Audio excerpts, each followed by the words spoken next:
ડૉક્ટરો આમાં શું હતું પ્લેન જો ખરેખર કહું ને તો તમે મારી બાજુ આંગળી કેવું એ બાજુ કરજો જો પહેલા વખતે હું અહીંયા જ હતો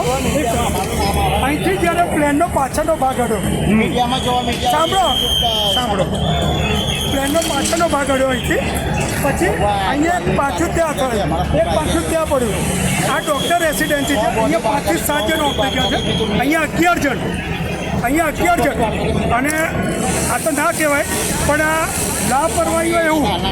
પ્લેનની આ કોઈ શક્ય જ નથી આ ઇન્ટરનેશનલ કોઈ કાવતરું હશે પાકિસ્તાન કે કોઈ બી દેશનો કોઈ બી હાથ હશે બાકી આટલા વર્ષથી આવી રીતે કોઈ પર આક્ષેપ નથી લગાવી શકતા આવું શક્ય જ નથી આવું થાય નહીં તો તમને કાલે આની માહિતી મળી જશે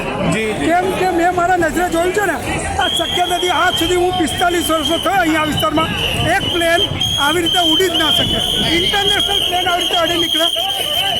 तुम्हारा माहिती चाहिए इसका रनिंग भी बहुत ज़्यादा है इसका रनिंग बहुत ज़्यादा है राइट